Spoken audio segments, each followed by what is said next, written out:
Hello YouTube, Assalamualaikum warahmatullahi wabarakatuh. Salam sejahtera dan salam damai untuk Indonesia. Selamat datang di channel Farah Banget. Channel ini akan membahas beragam hal, sisi-sisi lain dari kehidupan yang pastinya belum ada di channel YouTube manapun guys. So, jangan lupa dukung channel ini dengan cara menekan tombol subscribe atau berlangganan dan nyalakan loncengnya agar kalian selalu update dengan video-video terbaru kita. Dan yang paling penting, tonton sampai habis agar tidak terjadi kesalahpahaman. Assalamualaikum warahmatullahi wabarakatuh. Waalaikumsalam warahmatullahi wabarakatuh. Sehat, Mbak? Alhamdulillah. Ya, jadi kita ini sudah masuk ke episode ketiga nih, Mbak. Ya. Pembahasan yang kedua. Hari ini kita akan membahas Monumen Nasional. Misterinya, Mbak, di situ, Ya. Mbak. Misteri Monumen Nasional. Jadi di sini bukan pelajaran sejarah ya, guys. Jadi pelajaran sejarah itu kalian bisa lihat di Monasnya Google, langsung.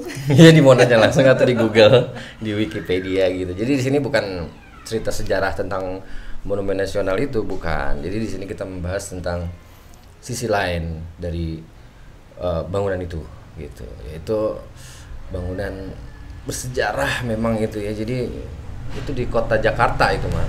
Iya. Jadi kita kan di planet lain ini, Mak ya, Iya. tinggalnya. Benar, kita di planet Itu lain. di Jakarta itu. Katanya jangan ngaku orang Jakarta kalau nggak tahu Monas. Iya.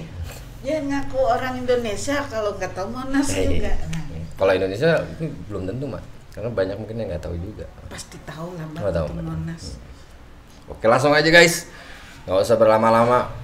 Langsung aja, Mak. Gimana nih, Oke. Mak? Itu Monas itu memang ada misterinya atau gimana itu, Mak? Nah, di Monas ini banyak memang misteri yang istilahnya belum ada, belum detail lah tentang pembahasannya apanya. Nah, sekarang kita coba ulik-ulik sedikit Nah, tentang itu dia, misteri Mak. Monas Misteri kan. Monas. Kalau di YouTube sih adanya ini, Mak. Emasnya itu jadi kayak jelmaan dari Nyi Roro Kidul atau bentuknya emasnya itu ya, dia membahas di YouTube tuh itu Iya, tentang masalah Monas. Jadi kita ini, Mak.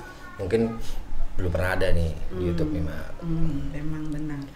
Jadi apa namanya, bukan tanpa alasan Bung Karno membangun Monas itu sebagai simbol dari kebanggaan bangsa Indonesia istilahnya kan.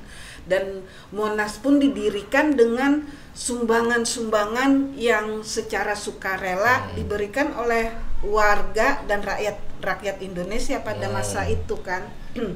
Jadi bukan atas dana dari luar untuk mendirikan monumen itu atau apapun itu, justru ada sumbangan-sumbangan dari rakyat Indonesia sendiri dengan sukarela tanpa diminta atau apa, itu mereka nyumbang kan, sehingga akhirnya berdirilah Monas. Itu yang Alasannya apa tuh, Mak? sedikit. Alasannya apa tuh, Mak? Bukan tanpa Kalau, alasan kan tadi bilangnya kan. Bukan tanpa alasan. Kalau alasan untuk yang ini ya itu tadi sebagai simbol kebanggaan kita bangsa Indonesia, salah satunya kan Monas. Tetapi di balik itu ada alasan lain. Ya, apa tuh? Nah, di situ Monas, di posisi Monas berada itu ada semacam sebuah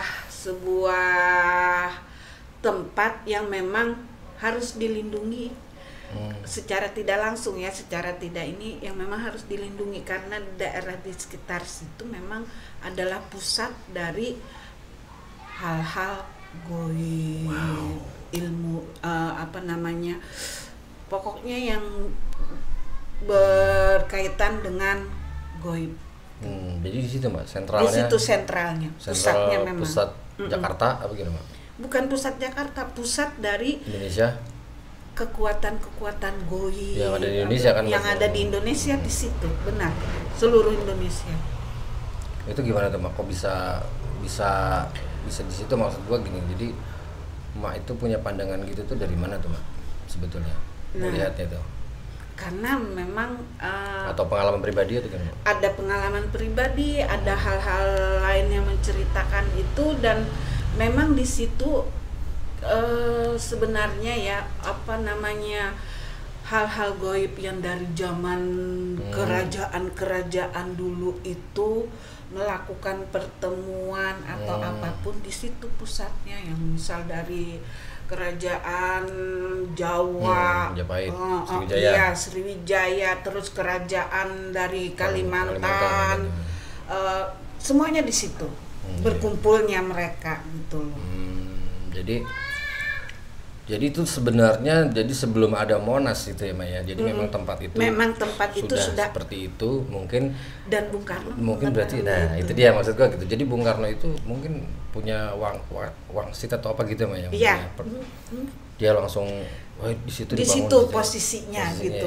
Kenapa nggak dibangun di Bekasi yang ini atau di mana gitu yang lebih ada ininya, justru di situ. Kenapa? Sementara itu pun sebenarnya tadinya kan bukan pusat dari Jakarta. Iya. Daerah itu.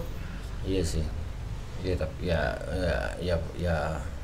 gue baru tahu sih. Jadi kayak maksudnya itu berarti kan rutin Mbak di situ ada. Memang rutin. Tiap berapa ini Mbak? Atau memang di situ sudah ada yang jaga, atau memang warawiri aja di situ, atau harus ada kewajiban semua berkumpul itu di situ? Iya. Jadi mereka kayak terjadwal gitu. Ada terutama ya ini kalau memang ini malam satu suro. Nah, itu yang paling utama biasanya mereka berkumpul. Iya. Kemarin. Berkumpul mereka di situ. Iya. Itu ngapain aja tuh kalau ngumpul gitu, Pak? Ya macam-macam, mungkin kan makhluk yang seperti itu seperti kita juga gitu loh iniannya, cara berinteraksinya, cara kehidupannya, yang model kayak kita, petinggi-petinggi lah istilahnya di situ meetingnya. Nah, iya. Tapi itu pasti gue baru tahu sih, belum pernah sih, maksud gue di browsing gitu pun mungkin nggak tahu ya. Kalau di browsing belum nyari sih, tapi kalau di YouTube sih belum pernah ada membahasnya. Itu lebih fokus ke emasnya aja tuh. Nah itu kalau yang bangunannya sama harus ada itu gimana tuh Mak? Apa ada mistis juga atau enggak? Itu memang ada saran dari arsiteknya lah atau apanya, tapi itu semua juga mungkin mereka ada sudah dapat gambaran, dapat inian dari hal-hal goib itu. Bikinnya begini, kenapa jadi harus alu dan lesung itu kan itu dari manifestasi dari alu dan lesung yang iniannya Monas itu kan. Terus kenapa harus bentuk dari pucuk Monas itu kayak perempuan sedang duduk, rambutnya panjang, itu digambarkannya kan, sepertinya kelihatannya seperti itu. Itu yang kalau dari sisi goib melihatnya itu memang sengaja untuk sebagai penyeimbang dari seluruh Indonesia ini. Itu mungkin saran dan masukan dari hal yang di sana untuk menjaga keseimbangan gitu loh. Berarti di sana kekuatannya gede dong. Wow, maksudnya besar, kekuatan gaibnya besar. Auranya pun menyelimuti Monas itu sebenarnya kalau orang-orang yang punya kemampuan sixth sense-nya lebih kuat, peka, pasti merasakan. Karena itu semua loh guys, dari seluruh Indonesia tuh di situ kumpulnya. Apalagi yang bagian bawah masuk ke dalam itu kan, itu kalau yang pernah mungkin masuk ke dalam itu pasti merasakan hal yang benar-benar kayak gimana ya, mistis, magic iniannya itu lebih kuat gitu loh, aura mistisnya itu lebih kuat. Gimana ya kalau untuk membuktikan gitu mungkin nggak ya, tapi kalau ngelihat di Monas itu memang bedanya gini loh, maksudnya ada yang lain di situ sih memang, tapi gue berpikirnya sebagai orang awam tuh ya memang karena ini aja Mak, itu kan tempat monumen gitu ya, jadi memang pasti beda lah situasinya, tapi memang dia tuh dekat dengan jalan raya gitu. Iya, cuman tetap anyep gitu rasanya tetap beda kan. Memasuki ininya pun, sebelum memasuki Monasnya itu pun di sekitaran situ tuh udah berasa nggak gimana lah gitu kan, baru ini aja walaupun jalan raya orang banyak jualan apa, tapi pasti kita merasakan hal yang beda dengan tempat-tempat lain gitu loh. Iya sih, mungkin ya karena di Monas itu memang adalah pusatnya kekuatan yang tidak terlihat itu di situ. Kalau pengalaman Mak gimana tuh Mak dulu waktu kesana tuh gimana tuh Mak dulu? Nah, jadi ada yang memang suatu hari itu kejadian yang mengharuskan untuk Mak kesana gitu kan. Sebenarnya itu juga karena petunjuk juga mungkin ya, atau apa itu istilahnya. Cuman banyak sekali yang Mak lihat itu orang-orang yang memang berpakaian zaman dulu, Bang, yang pokoknya kalau kita bicara secara ini dianggap beginilah istilahnya kalau orang kayak ini ya. Tapi yang kelihatan itu memang seperti tempat yang benar-benar susah untuk digambarkan gitu loh, Bang. Istana juga dibilang istana, iya, tapi kelihatannya tertutup banget gitu loh. Cuman orang ada lalu lalang juga 1-2 gitu kan. Tapi ya itu tadi orang kekuatan aura ininya itu lebih besar. Ya kalau misalnya yang aturan gedung tidak boleh lebih tinggi dari Monas itu pandangan Mak gimana itu Mak? Ya, itu juga salah satunya kan, ada kan aturan itu kan tidak boleh lebih tinggi dari Monas. Itu karena Monas itu ibarat disimbolkan ya mata dari Indonesia gitu. Jadi kalau ada gedung lebih itu kan otomatis ketutupan iniannya. Oh gitu. Jadi mata untuk melihat seluruh ke seluruh Indonesia. Kalau sudah berada di puncaknya itu iniannya secara ya kayak apa namanya Avenger itu kan ada kan yang penjaga pintu untuk memasuki alamnya tempat Thor itu kan. Nah seperti itu juga ada penjaganya. Penjaganya gimana tuh Mbak? Jadi Avenger itu kan ada penjaga yang pakai tongkat gitu jaga ini. Nah Monas itu kayak begitu Bang.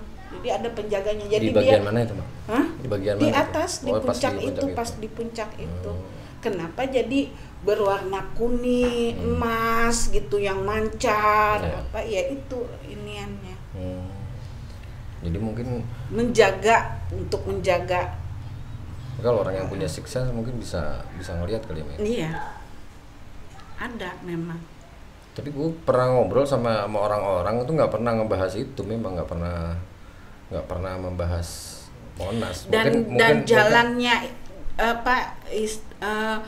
Monas itu jalan untuk kemana aja hal-hal yang kekuatan goib itu ada ya Bang ya. Jadi itu pusatnya, jadi seolah itu juga jadi kayak mercusuar dari alam-alam goib itu gitu loh. Jadi mereka menuju ke situ semua. Nah itu kalau dihubungkan sama Nyi Roro Kidul itu Mbak yang beredar tuh, yang emasnya itu yang kayak gitu-gitu tuh. Ya memang ada hubungannya tetap. Ada hubungannya memang di situ memang kadang tempat pertemuan kan yang seperti bilang dari mana-mana hal-hal goib yang datang ke situ, dan yang untuk yang kalau yang rasakan atau apa tuh memang yang jadi ya istilahnya ininya tuh memang Ibu Ratu itu. Oh, jadi kayak mungkin pemimpinnya gitu Pak? Bisa dibilang gitu? Bisa dibilang begitu. Bisa dibilang gitu ya, pemimpin. Jadi mungkin banyak itu juga kali Mbak, ada banyak harta karun di situ mungkin Mbak. Mungkin juga karena ya itu, tapi harta karun yang memang orang-orang tertentu mungkin atau orang-orang yang sudah dipilih yang baru bisa melihat gitu loh. Oh gitu ya. Iya, karena memang di situ kayak sebuah kerajaan, istana apa itu ada di situ. Kalau dihancurin kira-kira gimana Pak? nggak akan Bahaya bisa. tuh, Mak. Apa nggak bisa? Nggak akan bisa. Nggak bisa. Nggak bisa atau nggak, atau bisa tapi ntar ada sesuatu gitu. Ya kalau Atau ada dijaga banget kan ya? niat jahat atau apa ya, tapi itu sudah fix keamanannya level ini. Oh gitu ya, Mbak ya. Iya kok. Secara gaib tuh udah petinggi banget soalnya, jadi aman banget sih. Daerah situ. Ya aman secara. Makanya ya demo apa ya kan biasa di situ kan. Yang ini itu bukan karena iniannya juga ya, tapi ya memang secara nggak langsung ada tarikan itu untuk demo di Monas apa, padahal kan bisa demo di tempat lain juga kalau misal ini. Ya kalau demo kan di situ kan dekat ke gedung presiden sih, Mak. Iya, tapi ya itu tuntutan kan di situ langsung masuk tuh biasanya. Cuman ya itu tarikannya memang ada unsur hal itu juga.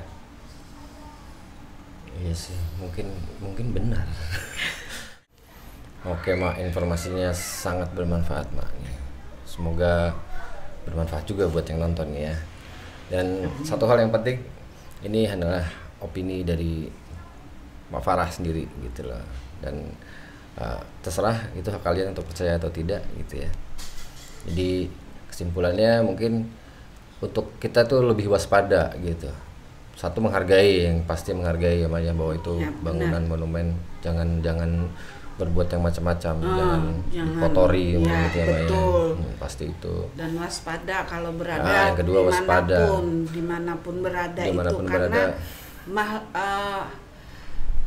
Karena ada dimensi lain dari dunia Ya, kita betul. Sendiri gitu loh. Jadi gitu sih yang terutama di Monas itu, Ya, kita kan betul. bahas Monas nih tadi. Jadi ya di situ memang tempat yang sakral ternyata.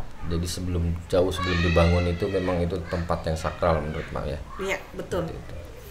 Oke, jangan lupa untuk share video ini ke teman-teman kalian yang belum tahu supaya mereka juga tahu. Like dan boleh di komen. Kalian boleh nanya apapun atau untuk episode berikutnya untuk membahas apa yang ingin kalian tanyakan, silakan ditulis di kolom komen. Sampai di sini dulu guys. See you next episode. Assalamualaikum warahmatullahi wabarakatuh.